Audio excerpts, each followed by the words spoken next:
ये कहानी है माया की, जो शहर की चमकती लाइट्स के पीछे छुपे एक पुराने मोहल्ले में रहती थी। ये कहानी उसके पेशे की नहीं, बल्कि उसके एक इंसान होने और उसके टूटे हुए सपनों की है। ख्वाब और हकीकत। माया हमेशा से ऐसी नहीं थी। वो एक छोटे से गांव की लड़की थी जिसे शहर की नौकरी का लालच देकर लाया गया था।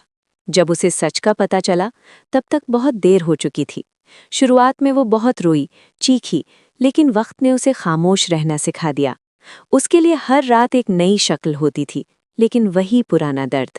लोग आते, अपनी ज़रूरत पूरी करते और पैसे फेंक कर चले जाते। किसी ने कभी उसकी आंखों में नहीं देखा, सिर्फ उसके जिस्म को देखा। एक अनजान रिश्ता। एक बार बारिश की रात में एक बूढ़ा आदमी उसके पास आया। माया ने वही पुराना मास्क पहना और मुस्कुराने की कोशिश की, लेकिन उस आदमी ने पैसे दिए और कहा, बेटा, आज मैं बहुत अकेला महसूस कर रहा हूँ, क्या तुम बस मुझसे बातें करोगी? माया ठिठक गई। पहली बार किसी ने उसे बेटा कहा था। उस रात माया ने जिस्म नहीं, बल्कि अपना दिल खोला। उसने बताया कि उसे बारिश में भीगना पसंद है, उसे मिट्टी की खुशबू अच्छी लगती है और वो कभी एक स्कूल टीचर बनना चाहती थी। वो टूटा हुआ आईना। जब वो आदमी चला गया, माया आईने के सामने खड़ी हुई। उसने अपना गहरा मेकअप साफ किया।